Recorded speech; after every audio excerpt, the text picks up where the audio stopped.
Welcome into OutKick, the show. I am your fearless leader, Clay Travis. I hope all of you are having spectacular Mondays wherever you may be across the country or around the world. It was a stupendous weekend of football for those of us who celebrate. We still got a game going on tonight. I cannot wait to watch the Monday night final wildcard weekend game between the Steelers, who I think are going to cover, and the Texans. I think Aaron Rodgers is going to advance the divisional round playoffs. Steelers are a 3-point underdog. Good weekend gambling on both college football and the NFL. We have the matchup set between Indiana and Miami in the national title game down in Miami. A week from today, that game will be played. Like I said, we have 4 of the games that have been played already in the wild card weekend. 1 more to go there. We'll break down everything that happened in those games. We also have the continued fallout of Minneapolis. We got Iran. We got a ton of stuff to talk with all of you about. But I wanted to start with the actual on-field results. And that includes Indiana with a beatdown, the likes of which we have not seen in a very, very long time. I don't know if Indiana is going to beat Miami. I'm probably going to take Miami plus 7.5. I will give you my pick later in the week on the college football title game. But I do know this. Sitting at 15-0, as Indiana prepares to potentially go 16-0, if the Hoosiers go 16-0, I think you have to put them in the conversation for the greatest college football team of all time. And I understand you can say, well, 2019 LSU was way more talented. Totally. I get that. We're in a new era. And so I think you have to consider teams within the context of the era in which they play. We have never seen anybody wreak havoc and rain down holy hell on their opponents like Indiana has done this year compared to basically any years in history. You've got a Heisman Trophy winning quarterback in Fernando Mendoza. You have an offense that is flat out at times unstoppable, as they were against both Oregon and Alabama. And you have a team that has and is approaching the greatest record in the history of college football. I don't think we're going to even have very many undefeated teams going forward because there's such parity in college football. I think the odds of there being a 16-0 team or a 17-0 team potentially are virtually impossible. I think that we are going to be in an era when it becomes much more like the NFL. I think 9-3, 10-2 are going to turn into great regular season records. I think the amount of parity distributed across college athletics is only increasing, and I think that is going to lead to teams that have a chance to go 16-0 like Indiana does becoming almost impossible. In the same way that we very rarely have undefeated NFL teams, I think we very rarely are going to have undefeated teams going forward in college football, which is why I think you have to consider Indiana potentially as one of the greatest teams that we've ever seen. What I know for certain is that Kirk Cignetti's turnaround of Indiana from arguably the worst power conference team in America to the best is unprecedented in the history of college athletics. We have never seen anything like this, which is why, and I may be the only person saying this, if I were one of the 8, I believe there are 8 NFL teams that are open right now needing coaches, I would 100% interview Kirk Cignetti for head coach of an NFL team. Now, he may not want to leave. He may make way more money staying at Indiana. Typically, top college coaches are making more than top NFL coaches. But if I ran an NFL franchise that is worth billions of dollars, if I, for instance, was wealthy enough to own the Tennessee Titans, I 1 billion% would interview Kirk Cignetti and talk with him about becoming the next coach of the Tennessee Titans. People say, well, the college doesn't translate to the pros. I think Cignetti would. And I think what you're seeing in an NIL era is the difference between college and pro is becoming much less significant. In fact, I actually think it's becoming easier and easier to be an NFL coach as opposed to a college coach. Because in the NFL, every single player isn't a free agent every year. That's what we're dealing with right now in college athletics. In fact, can you pull this graphic up? I don't really want to pick on this kid because he's just taking advantage of the era in which he's playing. But Dante Dowdell is a running back. This is an on-3 graphic, if we can pull it up, who is decided to sign with Georgia. In the space of 4 years, Dante Dowdell has played for Oregon, Nebraska, Kentucky, and Georgia. Okay? Now, again, I'm not trying to pile on this guy, but in 4 years, Oregon, Nebraska, Kentucky, and Georgia. That's unacceptable. Okay? There used to be at least a fig leaf of argument that the point of college athletics was for kids to get college degrees while also being able to potentially one day go pro in college football to the NFL or college basketball to the NBA. We used to have guys suing in order to stay, to get out of college athletics so they could get to the pros and make money faster. Now we have guys suing so that they can stay in college athletics longer because they stand to make more money playing college sports than they do playing pro sports. It's broken, okay? And it's broken to such an extent that I think a lot of coaches are getting burned out because in college, you have 1-year contracts for every player. In the NFL, a player who gets drafted is committed for 4 years to his team. He can't hold out until he's a free agent. If you're a first-round pick, the team gets a 5th-year option. So all of this, I think, has upset the apple cart. I'm going to talk about Iran and how it could be a modern Berlin Wall moment. What happened in college athletics was a Berlin Wall moment. We went from having basically no legal way to pay players to players can sell their labor for different teams in 4 different years. Okay? If you're going to college, this is where I'm going to be an old man. My boys, my 3 kids, they call me an unk, right? An unk is just an old guy, and I'm rapidly advancing on old guy who doesn't have any reason to pull punches anymore. He's just going to tell you like it is, right? Now, I was an unk before I was of age of an unk because I've never pulled punches. I've always said exactly what I think. Let me lay it out for the young kids out there, okay? I don't know who is telling you this. And my bet is no one is telling you this. So, guys, make sure we clip this for all of the young college athletes out there, for all of the young high school kids out there, okay? I have always told my boys, and I've told everybody, make sure you use the ball, that the ball doesn't use you. Most of you are not going to make very much money at all playing professional athletics. Most of you are not going to make very much money at all playing college athletics. Probably some parents need to hear this too. The value that comes from college athletics is the relationships that you build with the school that you go to. Even if you go pro, I'm going to focus on college football here. Even if you go pro, do you know what the average length of a career is in the NFL? 3.5 years. That means you go pro at 22. By 26, you're looking around and saying, wait a minute, what am I going to do now?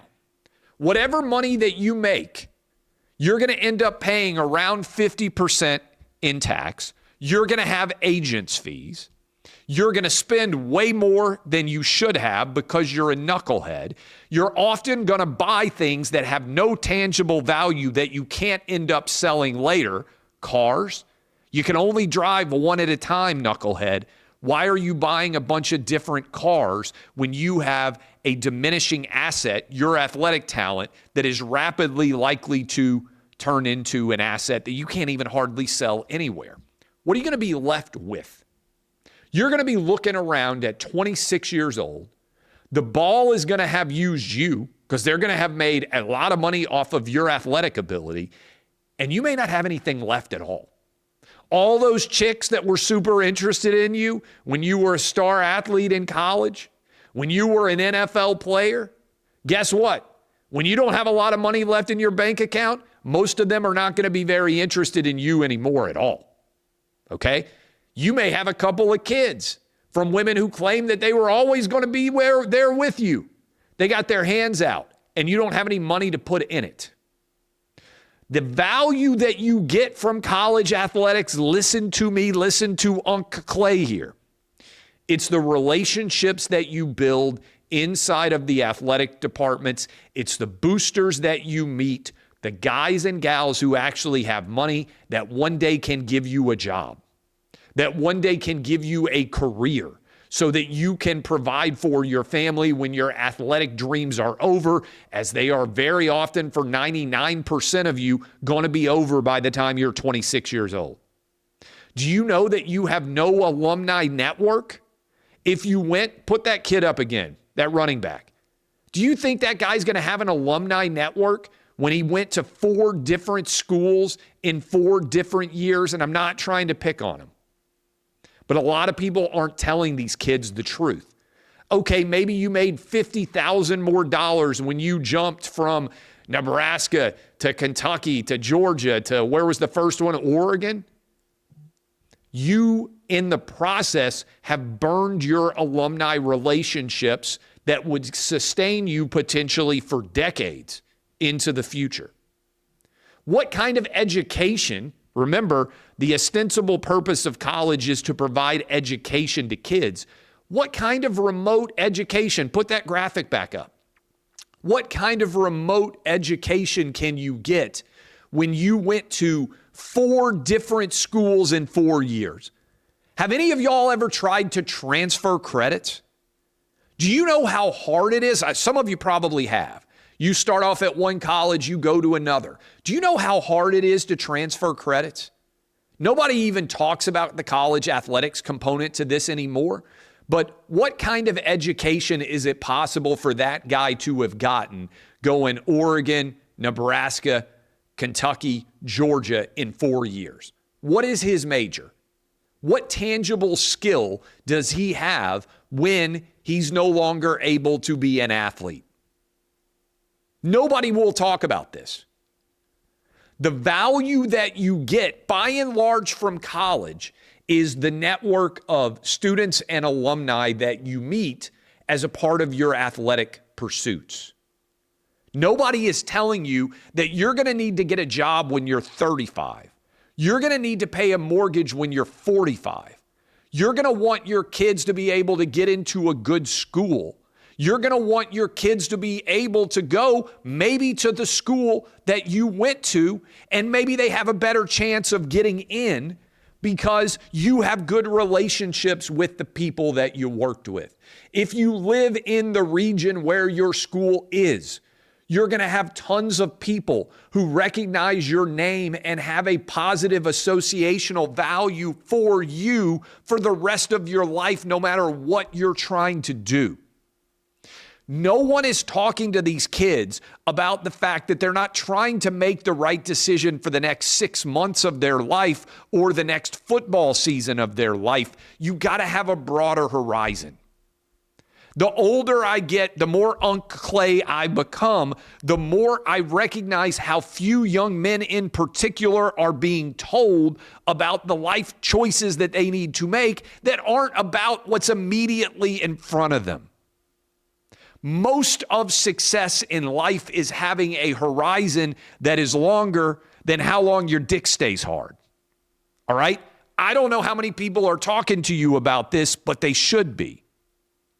And so when I see all of these kids, because they're young, they're 18 and 19 years old, they oftentimes don't have good fatherly advice, grandfatherly advice, Unc advice coming into their life because everybody's just trying to get $50K more out of you.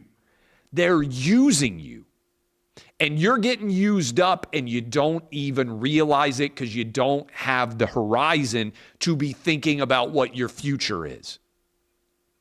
And so people will say, oh, you should be paying the players. You don't even. No, I care about making sure that athletes use the ball, that the ball doesn't use them.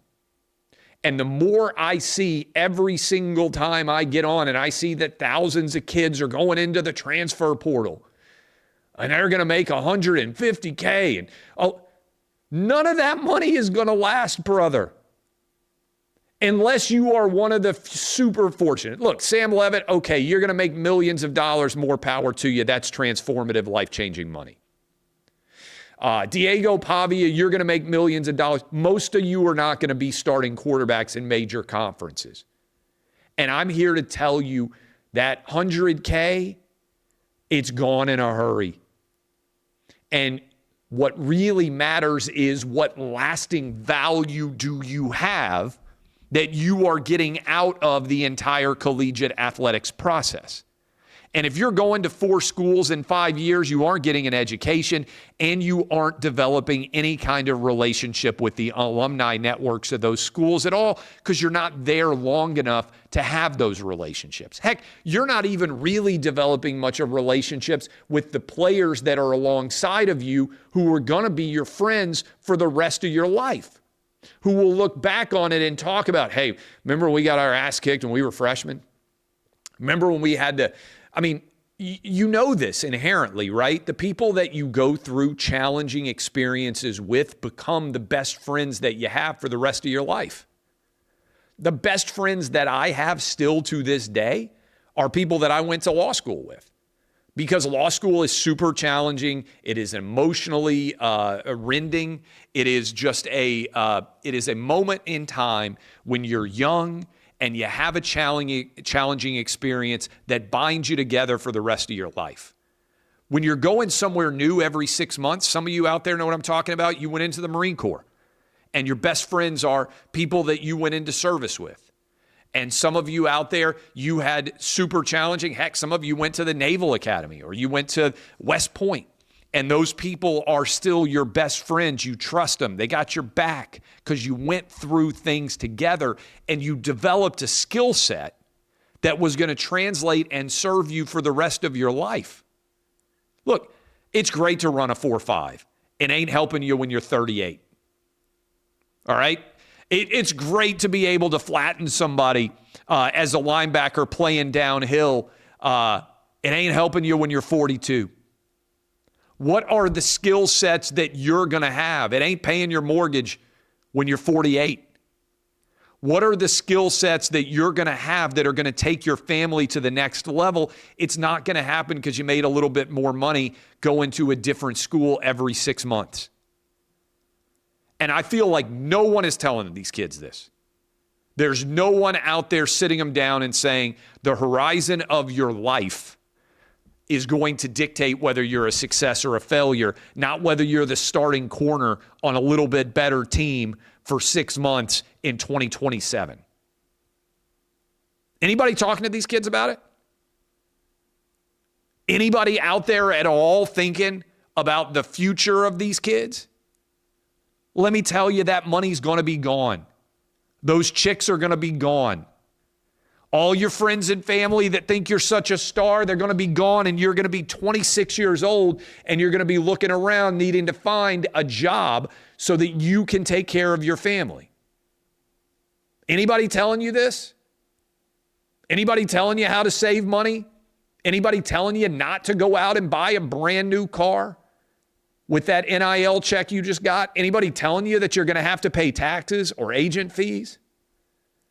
I just feel like these kids are flying blind, and there's a lot of people taking advantage of them. That agent you got, he's got 28 of you. He's taking 1% of every single one of you. He doesn't care about your future most of the time. He cares about what you can make him right now. And you're changing your life for $50K, which is going to be gone in 3 months. Most of these kids are not going to be better off. They're not. And there's a lot of them right now, no education, no tangible value that they have created for themselves in the years ahead. And they're going to be looking around at 24, 25 years old trying to find a job, and they're not going to have an alumni network. They're not going to have any tangible skills.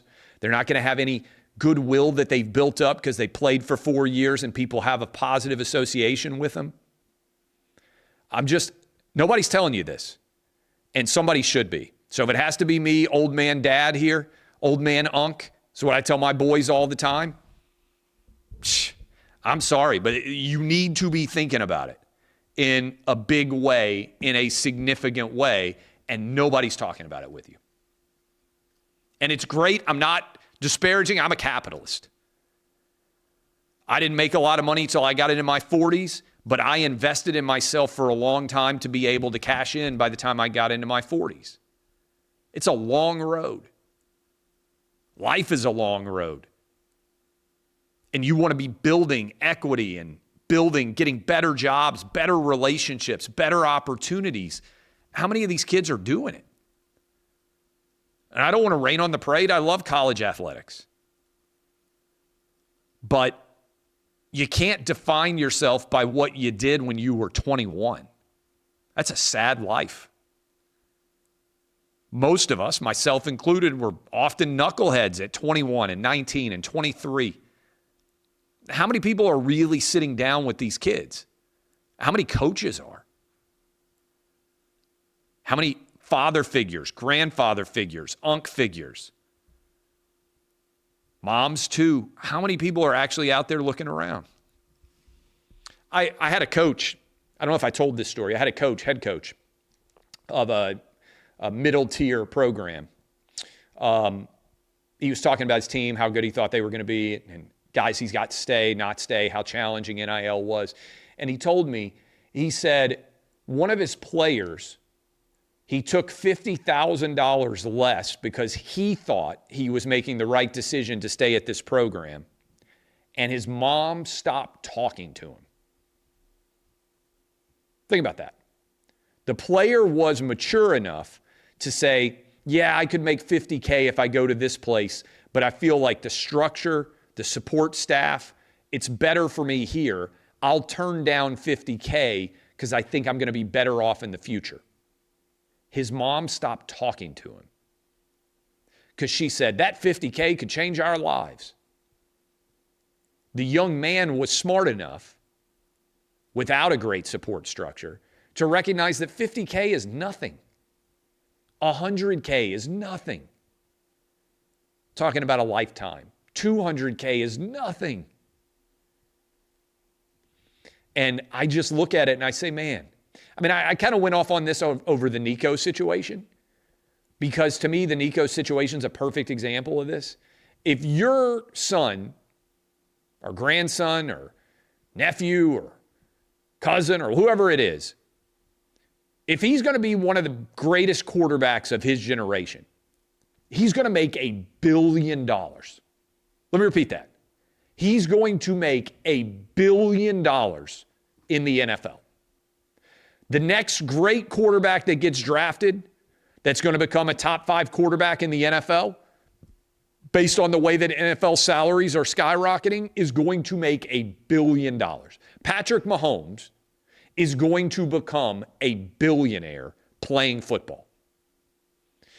If you have as your horizon $1 billion, you shouldn't make a single decision based on anything less than, frankly, tens of millions of dollars. Arch Manning seems to have a good support staff around him. I think that Cooper, who I know a little bit, I think that Cooper sees his son and says, hey, you know what? If Arch is going to be really good at quarterback, he could make $1 billion. Now, maybe he's not going to be really good. Maybe he's just going to be okay. Probably still can make $100 million.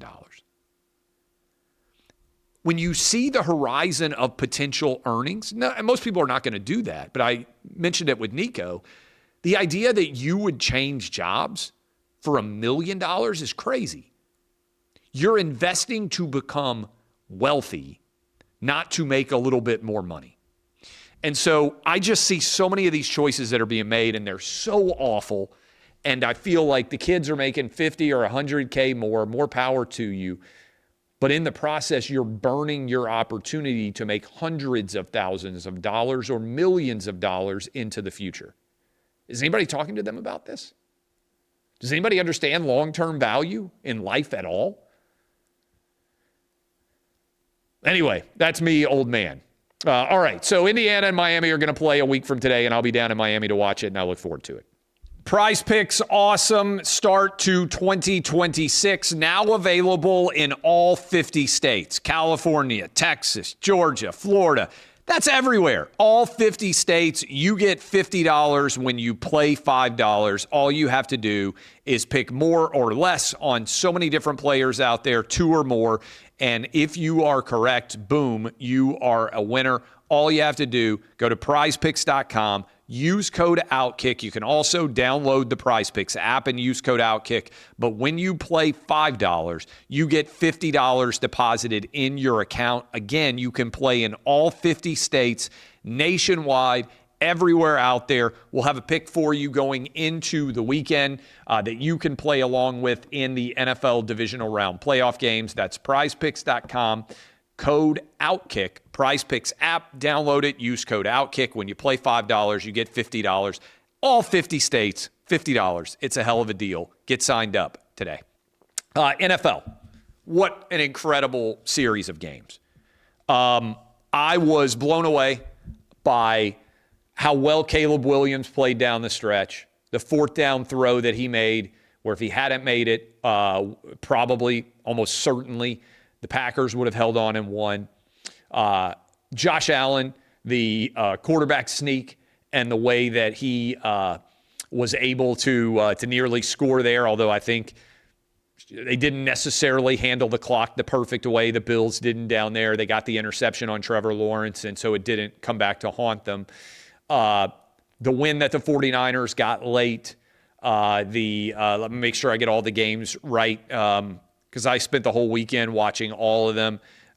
Just an incredible series. It felt like the NFL was inventing all sorts of different ways. Rams, Panthers, the number of change of scores, possessions that were going on there.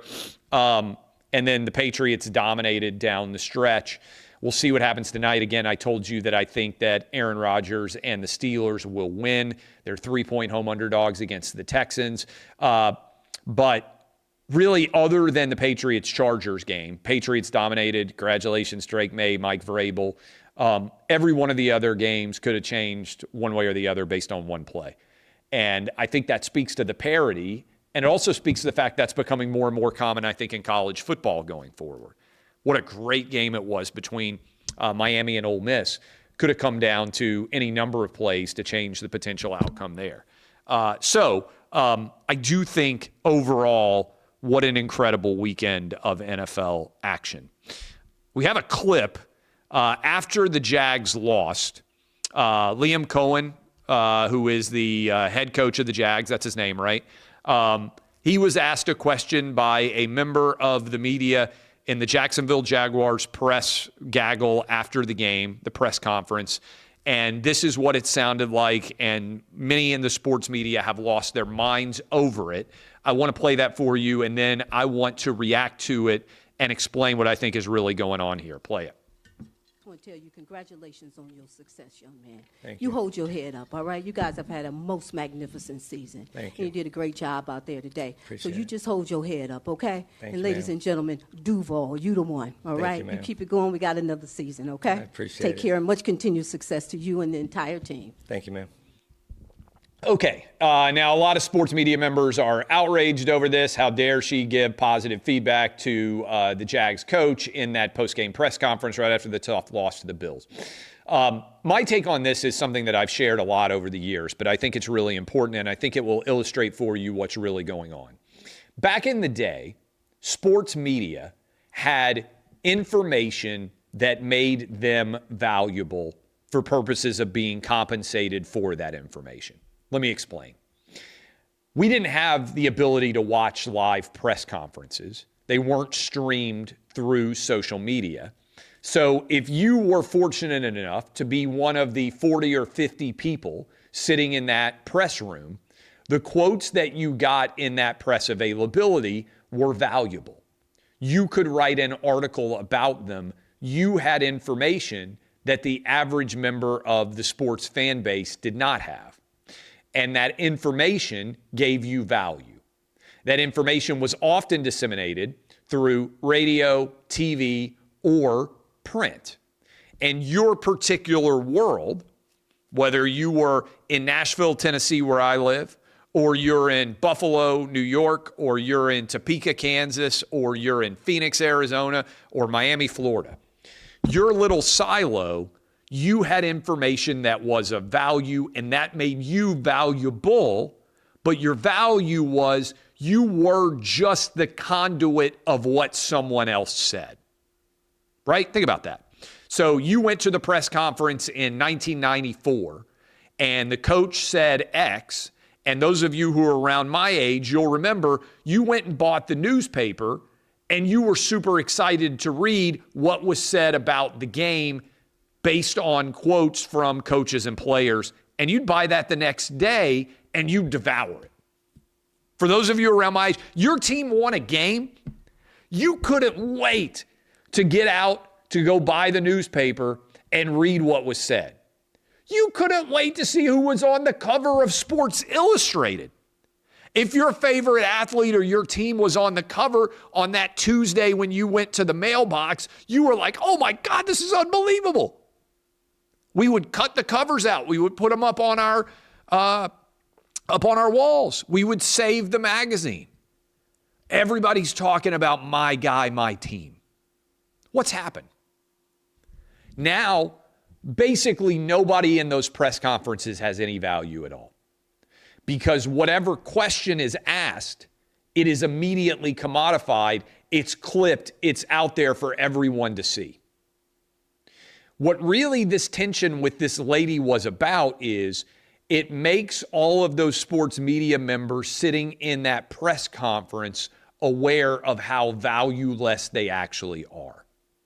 And so they resent something that is done, which is clearly a fan-based action, because it makes them realize that actually their value is almost non-existent. Because every question that you ask in a public press conference is immediately distributed. Everybody has access to it. The questions, the answers, everything is out there. You don't actually provide much of value. It requires you going beyond being the conduit. Now, one of the things that I started to do a while back on my radio show was we largely don't have athletes on the OutKick show back in the day. When you say why? Because most of the time athletes don't say anything interesting. And when you're asking the questions, I just got bored.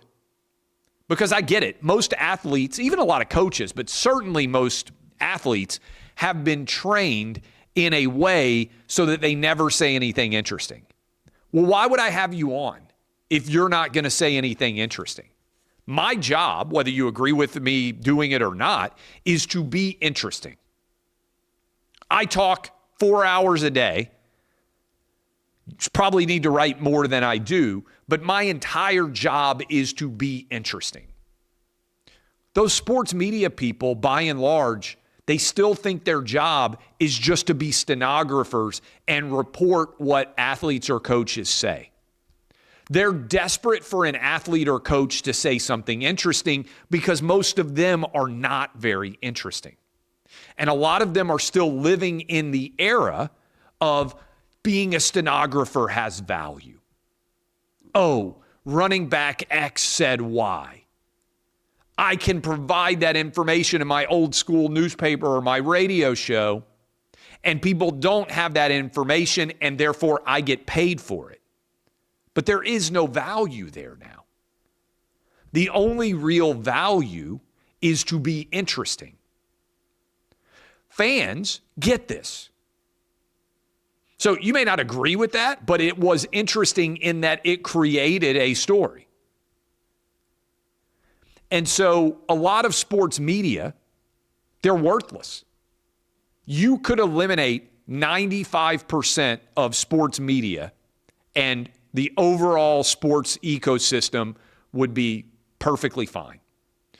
Because opinion is now the coin of the realm. Your opinion makes you interesting or not. Not your information, although your information combined with your opinion can make you interesting. But your opinion, by and large, makes you interesting. Guess what? A lot of random people on social media, I used to be one of them, are way more interesting than most sports media members. And so what the sports media members resent is they're not providing much of value, and their old school value was just to be stenographers, and there is no value in stenography anymore.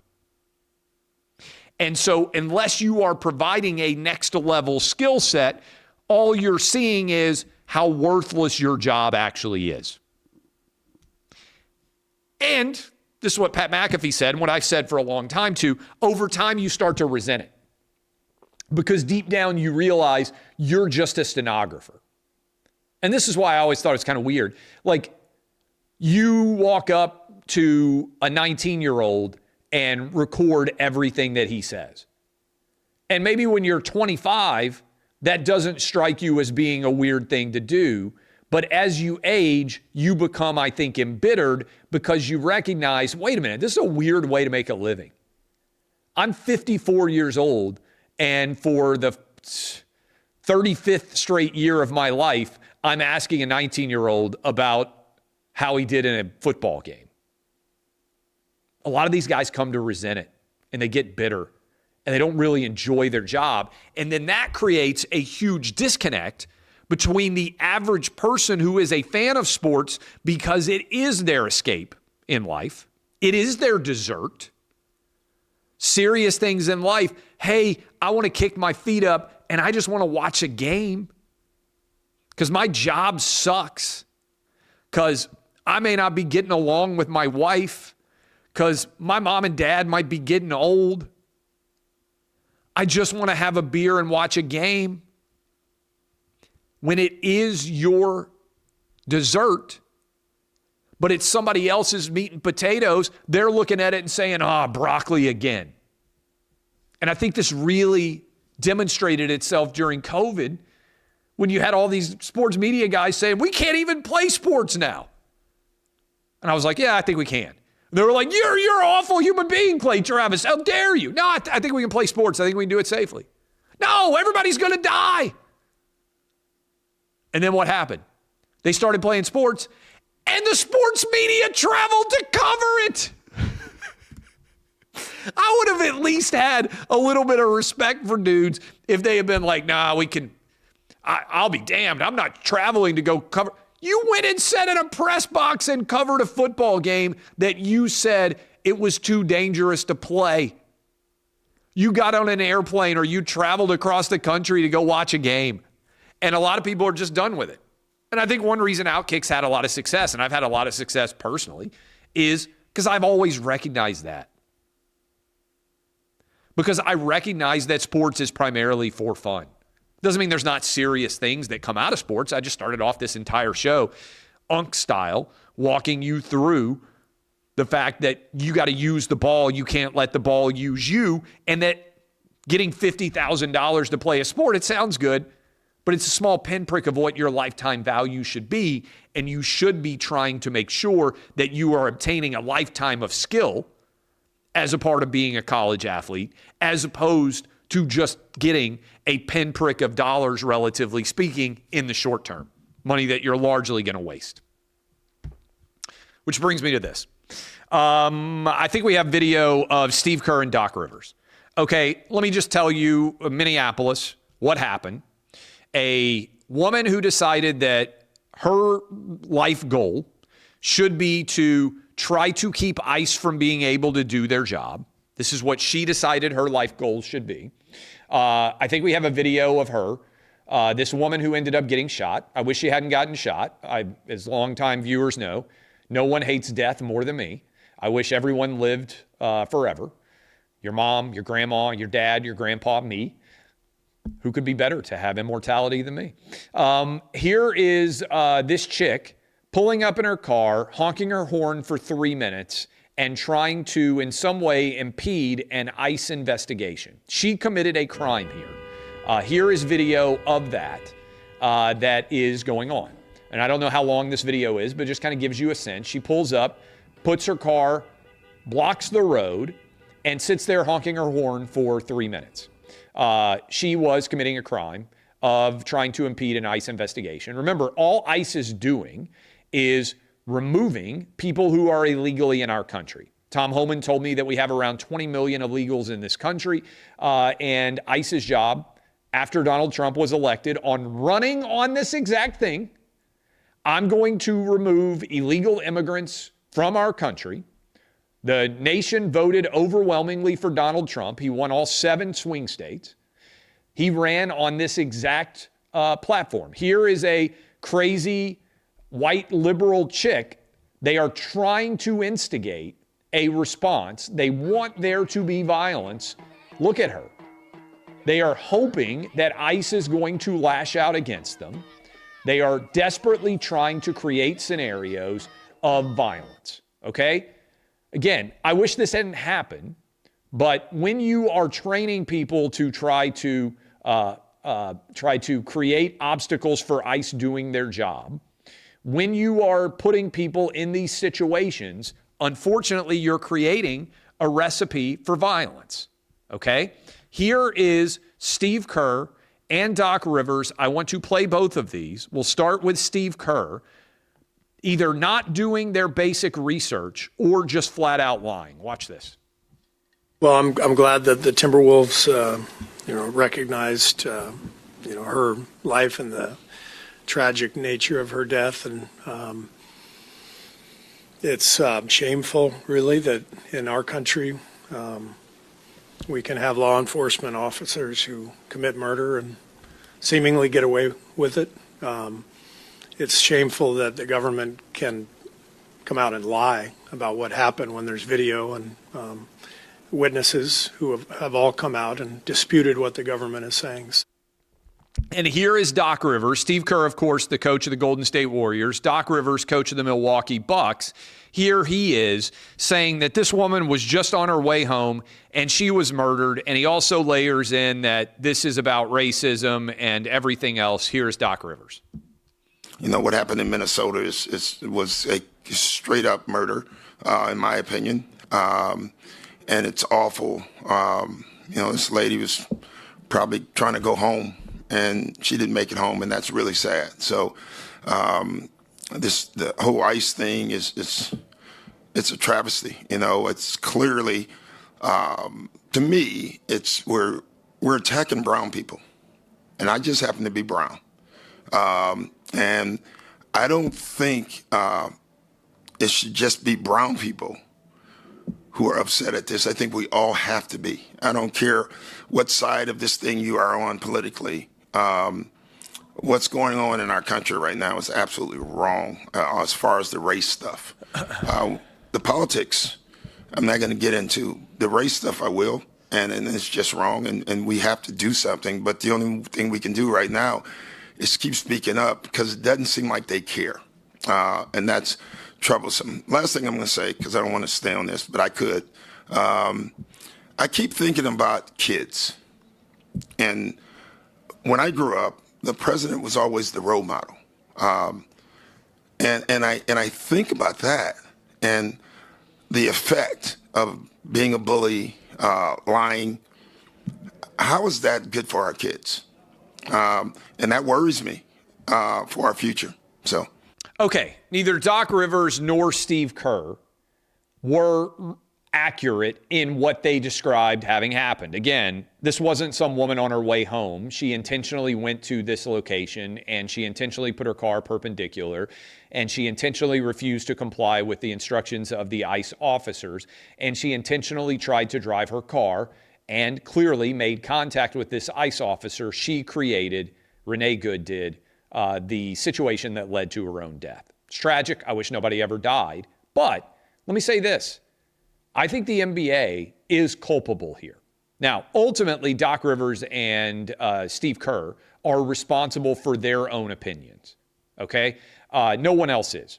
And so when they call him a murderer here, that is the ICE agent, I think the ICE agent could sue. Now, defamation is a high standard, and that is challenging. So it's a high standard to reach in a public situation like this, even though the evidence quite clearly shows that he was not a murderer, and I do not believe charges will be brought. I do think here this is very significant, okay? For Doc Rivers, for Steve Kerr, they're obligated to talk with the media after games. That was a post-game basketball press conference that I just played all those comments from.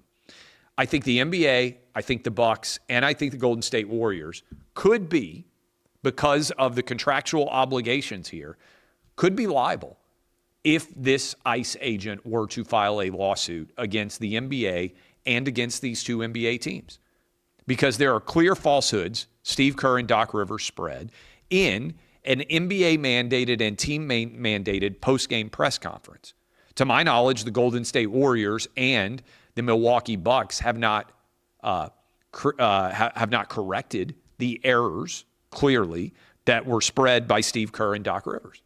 I think that is culpable liability from a legal perspective, potentially. And I also think it's evidence of why the NBA's brand has collapsed, whatever you think about political issues in America today. I don't think very many NBA fans are saying, you know what, I really need to hear from Steve Kerr and Doc Rivers in their post-game basketball press conferences. I need them to tell me what they think about Minneapolis. And if those guys did want to share their opinions, they have social media accounts. They could share those opinions outside of work, outside of the context of representing an NBA basketball program. I think this is a poor choice business-wise. I also think this is potentially a legal issue that could arise going forward for these individuals. All right, let's see. One more thing. I think we have a clip of what's going on in Iran. It's a huge story. It is incredibly important to be paying attention to us. I mentioned the Berlin Wall coming down in college athletics.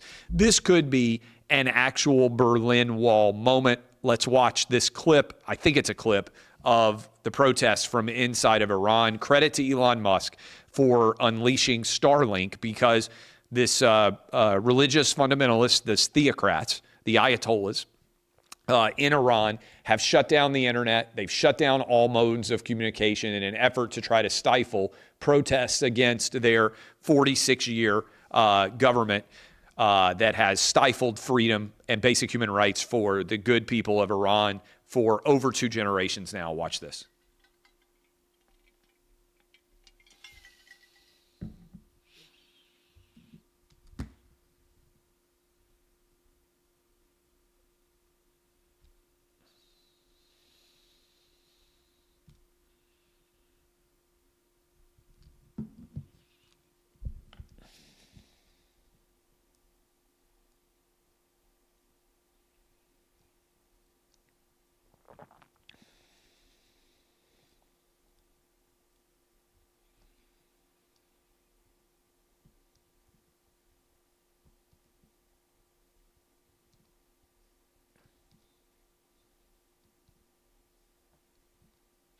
Okay, this is important. You're not seeing any protests on any college campus in favor of the brave Iranian protesters.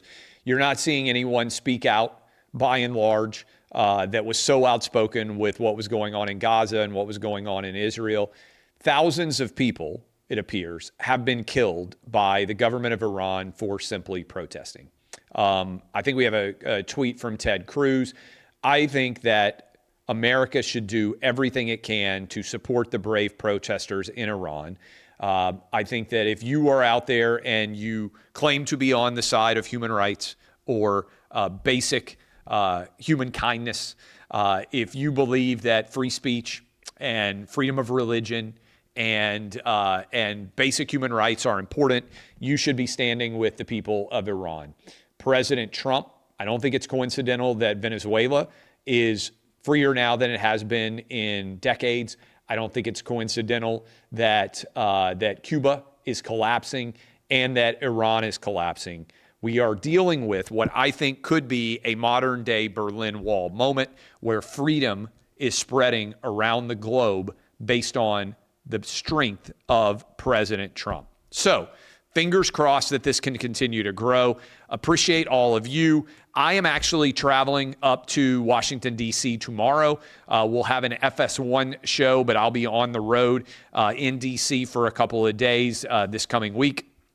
And then I'll be back on Friday for a fade with Kelly Stewart, as well as an OutKick show like this. But this went, super long, nearly an hour here with you guys on this show. A lot of big, important things going on in the country right now, in addition to the NFL and college football. Appreciate all of you. DBAP unless you need to SBAP. I'm Clay Travis, and this has been OutKick, the show.